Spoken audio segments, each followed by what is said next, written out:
Rektor, kan kemarin Unidayan itu meraih 4 bintang itu tepat pada tanggal 4 Ya. Oktober. Nah, apa yang bisa disampaikan terkait dengan capaian tersebut, Pak Rektor? Jadi ya saya kira suatu hal yang baik sekali karena memang 4 Oktober, kemudian bintang 4, kemudian juga Unidayan sekarang persis usianya 40 tahun. Jadi saya kira ini suatu berkah buat Unidayan karena dengan pengelolaan yang selama ini kita laksanakan, dengan artinya kita bukan modal besar lah di sana, dia berjalan dengan masyarakat. Jadi ini modal masyarakat semuanya. Jadi pengelolaan saja sehingga kita bisa mencapai ini dengan, apalagi kita tahu bahwa di daerah perguruan tinggi di daerah itu sumber dayanya memang sangat terbatas karena yang masuk di Universitas Dayan Misanuddin pada umumnya ya level menengah ke bawah. Tetapi walaupun demikian kami tidak akan tidak akan diam karena mutu tidak boleh menengah ke bawah, mutu harus sesuai dengan standar pendidikan tinggi dan Indonesia. Jadi kita laksanakan itu dan memang inilah yang menyebabkan kita bisa terakreditasi baik sekali karena kita selama ini melaksanakan mutunya dengan baik, ya, sesuai dengan standar nasional. Bahkan standar itu kita tambah lagi dengan standar internal Unidayan, sehingga ya inilah yang menjadi penilaian, yang dasar penilaian dari pemberian akreditasi baik sekali itu. Nah, Pak Rektor kan tadi disebutkan bahwa ada 38 indikator yang menjadi penilaian dari Ban PT sehingga Unidayan meraih itu, dan itu dari tahun 2016, Pak Rektor ya. Nah, kira-kira dari 38 indikator ini kan berat sekali nih. Banyak sekali lah. Apa ya kira-kira yang jadi bisa memang diciptakan? Indikator yang pertama itu kan ada namanya visi misi, ada yang namanya standar tata kelola. Semua harus dengan tertulis. Jadi misalnya ada Renstra kita sudah ada tertulis belum? Ada tertulis. Nah kemudian bagaimana capaian Renstra? Kita Renstra itu kan 5 tahunan. 5 tahun itu setiap tahun kan di breakdown menjadi rencana tahunan. Nah, rencana tahunan ada nggak? Ada. Bagaimana pencapaiannya? Itulah yang dilihat oleh akreditasi. Itu sebagai standar. Nah kemudian belum lagi standar penelitian, standar pengabdian masyarakat, standar rekognisi. Rekognisi itu adalah pengakuan dari masyarakat tentang Unidayan. Misalnya ada saya misalnya sebagai dipakai oleh Pemkot sebagai tim yang pansel, itu adalah rekognisi masyarakat terhadap ini yang dilihat standarnya. Sudah ada banyak nggak rekognisi? Banyak sekali yang menjadi saya tidak bisa hafal banyak, ada 38 standar itu yang kita antara lain itu visi misi, Renstra, kemudian standar pendidikan, pengajaran. Misalnya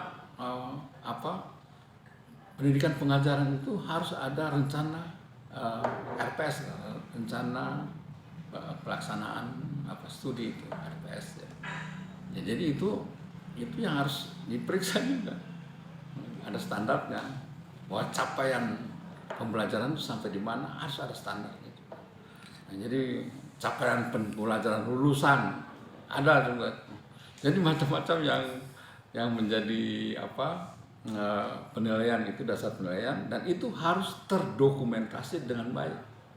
Nah, jadi tidak bisa bilang ada mana katanya. Jadi itu yang sebenarnya yang membuat. Jadi memang pada dasarnya tuh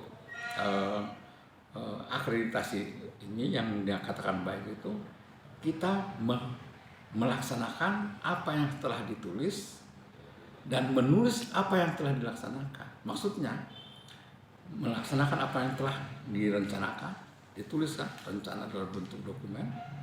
Kemudian setelah itu pelaporan dari pelaksanaan itu mengevaluasi apakah ada capaian sampai di mana, apa 100%, apakah melebihi atau masih kurang, dan apa tindakan dalam apabila belum tercapai. Nah, itu semua harus terdokumentasi. Nah, ini memang ya agak beratnya di situ kita, karena selama ini kan hanya wah ini ada perbaikan, tapi hanya kita bicara saja. Harusnya itu tertulis bahwa pada bulan sekian kita sudah melaksanakan perbaikan ini.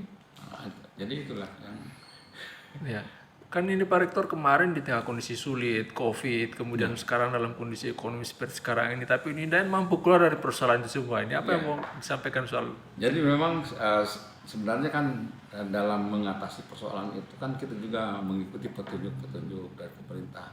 Misalnya kalau masa COVID kita harus kuliah online, prasarana untuk itu harus ada. Nah, jadi kita harus sudah ada itu. Kita siapkan dengan namanya LMS itu apa? Learning Management System. Itu kita sudah pelajari dari semasa sebelum COVID.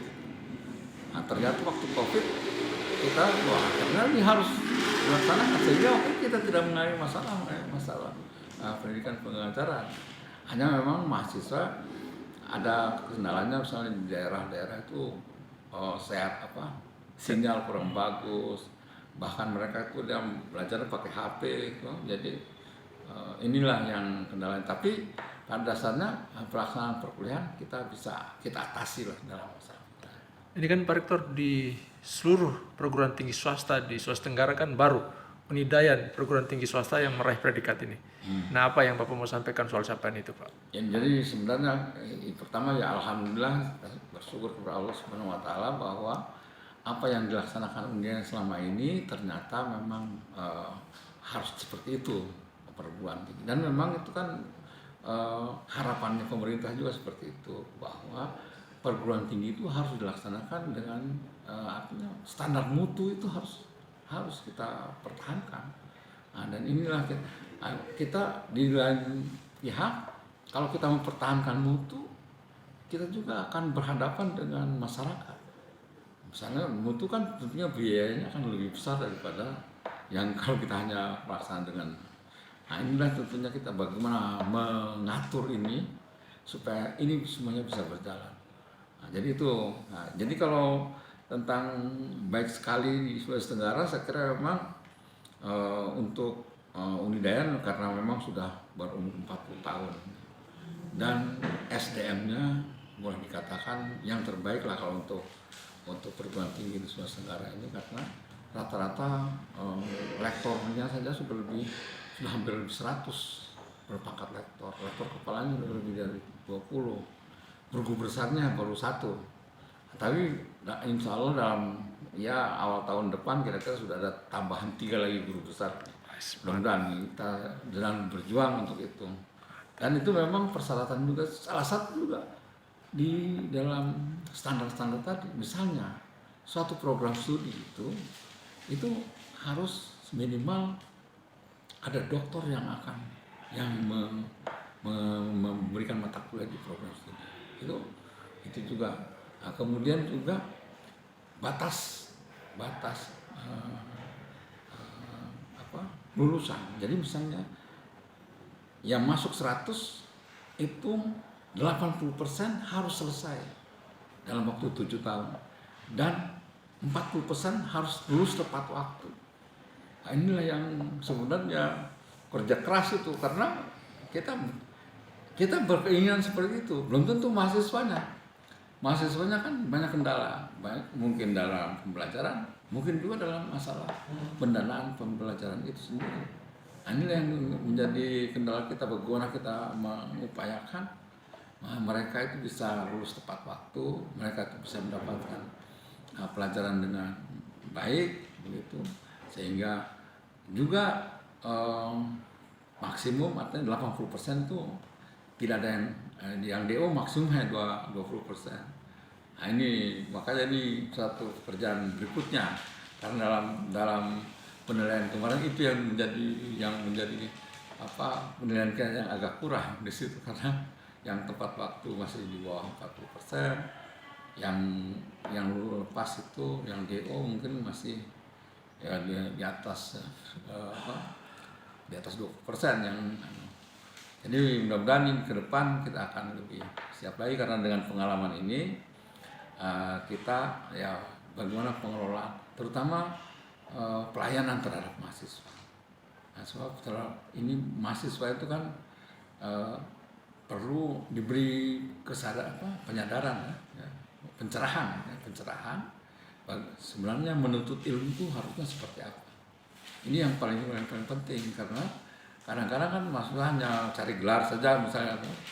Nah, padahal ini kuliah itu sebenarnya menuntut ilmu, bukan mencari pekerjaan sebetulnya, itu mencari ilmu. Dan itu kewajiban bagi setiap muslim itu kalau sebagai agama Islam itu kan wajib dari Boyan sampai Liang Lahat. Ini menuntut ilmu, jadi suatu pekerjaan yang mulia sebenarnya. Nah, kemudian kalau saya dengar dari ceramah itu kan, kalau kita dengan niat menuntut ilmu, itu kalau kita keluar, malaikat sudah di depan kita katanya mengawal. Dan kalau kita meninggal pada saat itu kita mati syahid. Nah, jadi itu tingginya nilai ilmu pengetahuan dari bagi. Jadi saya kira ini mereka yang perlu disadarkan kepada para mahasiswa bahwa pekerjaan menuntut ilmu itu memang perlu perjuangan dan kewajiban kita gitu. Ya, Pak Rektor, kan ini untuk mau capai bintang sempurna atau 5 bintang unggul kan tinggal selangkah lagi. Iya. Nah, dan kemarin ini akreditasinya berlaku selama 5 tahun. Apakah itu dalam waktu 5 tahun itu akan ke sana ataukah bisa jadi sebelum 5 tahun sudah bisa mencapai bintang sempurna 5 bintang, Pak Rektor? Ya, jadi kami lah mengenai ini baik sekali ini kita kan kadang-kadang kita minta petunjuk pada ada yang rekan-rekan kita dari terutama dengan UMI ya. UMI kita ada Pak Profesor Mansur Ramli, kita sering komunikasi. Kita sampaikan bahwa Pak Prof ini kita sudah akreditasi baik sekali. Ya, upayakan katanya dalam 3 tahun bisa unggul. Ya, mudah-mudahan Prof. Amin saja, saya katakan amin karena memang untuk mendapat ke situ perjuangan cukup berat juga karena antara lain yang agak berat itu harus ada kerjasama dengan luar negeri, harus ada mahasiswa asing. Nah, itu salah satu standar juga.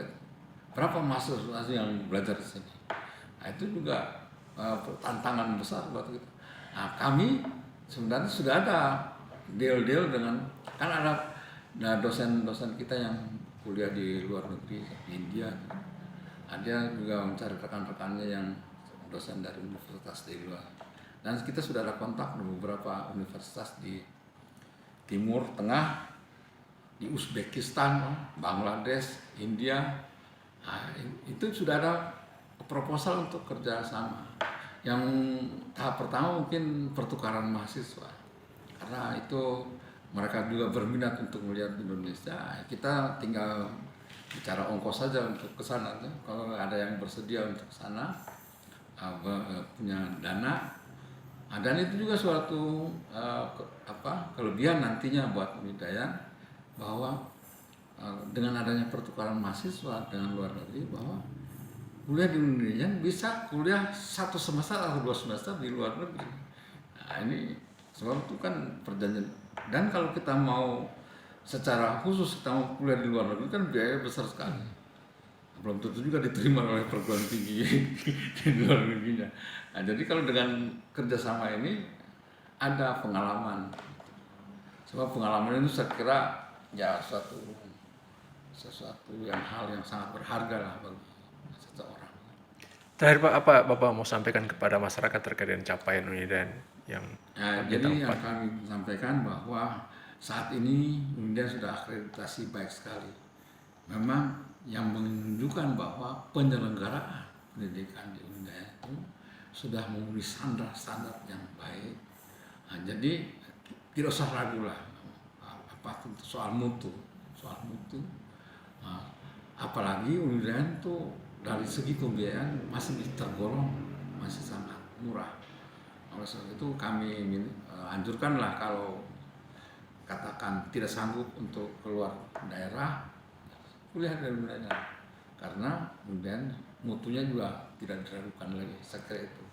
Iya, makasih Pak. Terima kasih banyak.